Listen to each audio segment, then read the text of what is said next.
all my life, been grinding all my life. Sacrifice, hustle paid the price. Want a slice, got to roll the dice. That's why all my life I've been grinding all my life. Look, all my life, been grinding all my life. Sacrifice. Alright, y'all, what's up, everybody?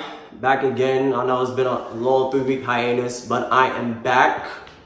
Eddie Foreign here, and you might want to know the person next to the left of me. She's been on the show before. Danny, what's going on? Danny, yes, that's my name. She don't know she's been a guest before on the show, but back again. But I know it's unfortunate circumstances. Rest in peace. I just want to say first and foremost, rest in peace, Nipsey Hussle. My condolences goes to the family, Lord London, and all who really love this man. And Children.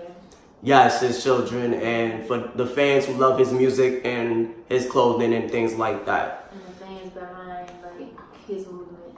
Yeah, definitely. Like it's just more. It's more than music, and it's more like y'all might see him repping the Crips and all that other stuff, but he was just more than that. He was a motivator. He was definitely, everybody said it, and I'm saying it too. He was our modern day Tupac. So for our future. So with that, let's get into it. So Danny, what was your initial thoughts when you heard the news that he passed away?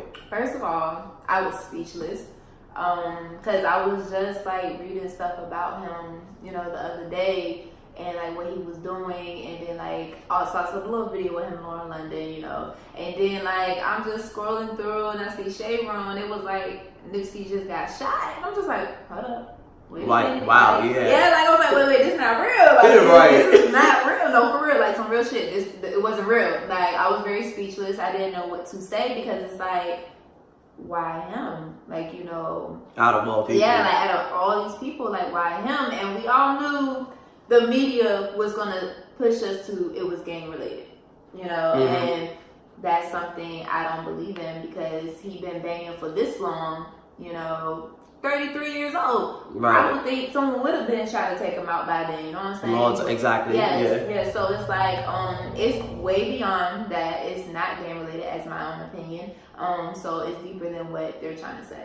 Okay, so you saying this is basically is not game related and whatnot. So what my next question is, like, do you feel like was it an inside job? I definitely do. I really do. I feel like it could be. I really feel like it can be an inside job because it's like it doesn't make sense to me. Like the math doesn't add up. It's just like he was going to his place to do a good deed. Like the story was he was meeting with someone that been in jail for 20 years, and he was trying to give him some clothes so he can go home to his parents, family, to surprise them, and then out of nowhere someone comes up and shoot him. I guess it was a guy that the news is saying, like, it's too many stories, but they're trying to say that he knew him and he shoot him away from his place, didn't want him around, and then I'm hearing that, he came up to them and shook his hand, trying to give out his mixtape and stuff like that, whatever the story is. I really feel like it's an inside job because he wasn't there with security. You know what I'm saying? He felt free that, okay, I don't need my security. Right, and he was in his own place of business, and like this is where he's from. Exactly, and people, like, I feel like it was definitely, like, someone paid him, like, yo, do this job for me, or like, look, or someone been plotting on him to do something, like, and all this conspiracy about the government. Right.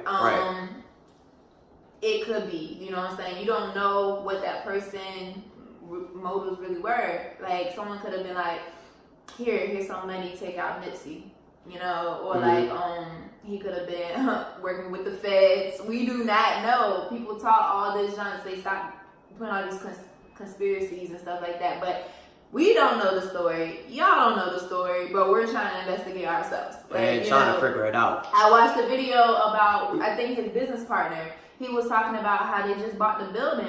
And like I was reading comments talking about he didn't feel like he was grieving, like he was, normal, like he wasn't hurt from it. And then like people was like, well, no wonder he just bought the whole building. So like, was it he part of the plan? Like, was he part of the inside job? Like, we don't know. So I really do believe, yes, it was an inside job because I don't believe this gangbanging. Like, because this man is 33 years old. he been a Crip for what? How long? Probably his whole life, or probably like and when he was it's young. The fact that it's beyond that, because he was cool with the Bloods too. Like, he was trying to bring people together, y'all. Like, people don't understand. And it's beyond him being a rapper, because I got tired of people saying, nah, everybody want to be a Nipsey fan.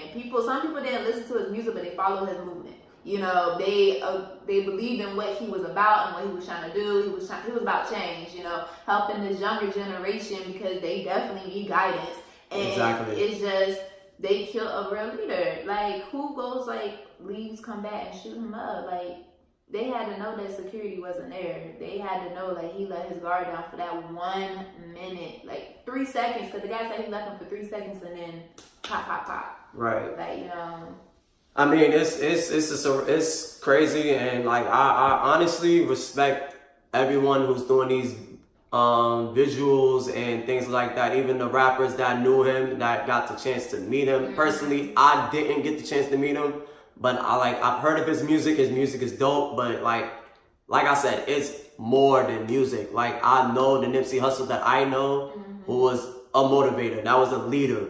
You know what I mean? He was getting ready to drop a documentary. Yes, let's get on that. Let me stop you right there. That's another conspiracy, but I think that has something to do with that too. You know what I'm saying? And why do you think that? I feel like every person that has believed in Dr. Sebi, something happens to them. They're being silenced, you know, and I feel like the math is not adding up again. Like, you know, if you back in the day, like, I watched Left Eye, like Last Days of Left Eye. She talked about Dr. Sebi. Okay, she was trying to come to let people know what was he about and what was he trying to do. You had Tupac trying to tell you about Dr. Sebi. You know what I'm saying? And then the math doesn't add up of how he miraculously died. They try to say he had pneumonia, but he was the most healthiest person in the world, basically. And how he ended up with pneumonia? Someone had to stick something. Yeah, you know what I'm saying? Like, it doesn't make sense. So now that he's coming about Dr. Sebi, you know, I guess they were trying to silence him. Like, they didn't want him to bring out the truth of what people don't know, you know? And people kept saying, well, Jay-Z spoke about him and other rappers spoke about, but they never told you, like, the truth. Like, they probably speak about it, but they're not about to tell you. Or give you half of the facts. Yes, they're not about to tell you, like, everything they know. Like, you know, he was basically trying to drop and let us know, because for real, we are putting diseases in our body. Like, you know, they're giving us food to kill us, you know, and y'all just not woke enough to understand that. Like, you know, he spoke some real facts, yo. But here's my other thing with this here, but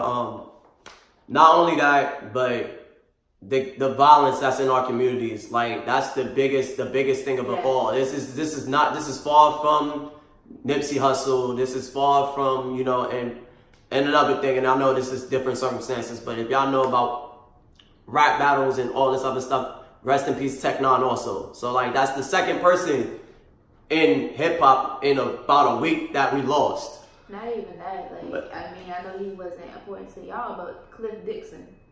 Right. Yeah. Right. You Yeah. know, Yeah. So that is just like, he was just out celebrating his birthday, and something had to be like, oh, yo, he at the club. I mean, he put his whole thing on social media where he's gonna be at, but you never know who's out there to get you. You know exactly. So I think, like, I can't remember, I think Nipsey did post something about him, and then a week later Nipsey got shot, you know? Well, he posted, there's a tweet that went out that he said, and the tweet says, I am blessed to have haters. Haters are a blessing. Or enemies. Enemies. Yeah, enemies too. But enemies. The word was enemies, but you're good. But enemies is a blessing.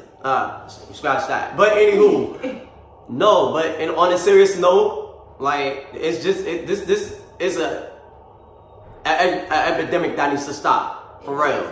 Because I feel like, I didn't cut you off, this whole black on black crime, like, they're actually laughing at us. Like, we're their puppets. That's what they're looking at us as. Like, we're doing a job for them. That's more so guinea pigs, but yeah. I mean, I'm just saying, speaking facts. Like, they're just laughing at us because we're destroying ourselves. You seen the movie Us? Yeah. Yeah, we're our own worst enemy. You know, we tear each other down as a black community, and I feel like it shouldn't be like that. You know, everybody was like, all this gang violence and black on black crime. Well, who was making a movement and trying to help that? This is all leaders. I mean, the main person, I mean, that's talking about rap. He gets killed. Exactly. He was the leader for our generation, for the generation that's going on right now. That's where I go into the whole black on black crime and the gang violence. Like, he was trying to come make a movement to stop that, right. And bring up his community, where he was born and raised, So it's just like helping your own kind and helping your community, and then he gets shorted his life, So. But again, it's sad, and I'm hurting for the people that's in LA and California. I'm hurt for Laura London, because not everybody knows, but like everybody that knows this, that's been tuning in for like the past hour or so, she's in the hospital as we speak right now. Like, she has suffered, she fainted because of the, one person can't take a loss like that, and a loss that's heavy, that's there close to your heart. And that's one thing, like, she just need the most support, because you can die from a heartbreak, like a broken heart, because it happened before. Like, I think it was 2-3 years ago. If y'all was little kids, y'all watched Halloween Town. The grandmother, her daughter had passed, and she ended up dying because her daughter had passed, because she died from a broken heart. You know what I'm saying? Like, she lost her daughter. Right. So like, stuff can actually lead up to stuff like that. Their love was beyond like our kind of love that we look at. Like, we don't take it very serious. We don't take sometimes love serious, but it was way beyond that we thought. The words that she used on her tweet, like, she said he was her sanctuary. That was deep. Yeah. That was really deep. I felt that. Well, I mean, this is the last question before we get up out of here and whatnot. But the last question is this: like, where do we go from here as a community? Where do we go from here? Like, what is the main thing that us as an African American community need to start doing? I feel like people need to start stepping up. Like, if he could sit here and lead and be a leader, I'm pretty sure other people can use their platform and do the same as what he did. And I feel like people did not like that he was using his platform for positivity. They want to look at us in a negativity light. They always do that. They always do, and that's never going to change. That's never going to change. So we have to do better. Like, as us black people, like, people that, I'm just saying, celebrities that can use their platform for better, as bringing up us and us too. Like, right. we can build a foundation. We can have a platform and rise up together. Like, if that makes sense. I mean, everything that you said, just put it all into a nutshell. But my last point here is, like, listen, we all as an African American community need to step up. We need to lead. There's not enough leaders, but everybody wants to follow, and that stigma needs to stop. Point blank, period. The black on black crime, the gun violence, all that needs to stop. Because at the end of the day, yes, we can all vote Trump out of president and whatnot. And there's also a saying, and we always say this while voting: if you want to make a change, go out and vote. Yes. And if you don't go out and vote, then you see the results that you're left with. They take some decision. You know what I mean? But in this case, like, we as a community, we as African Americans need to stop hating on each other. If you don't like that person for what he's doing, or don't like him because he's doing right for the community, then you know what? What are you going to do to change that? What are you going to do to, do better and then not hate on the next person? Like, we have to support each other for whatever we do, no matter what. So I'm going to leave that there. Danny, thank you for joining me once again. You know what I mean? And I'm going to leave it at that. I'm Eddie Fawn, and I'll catch y'all on the next episode of Running with Fawn.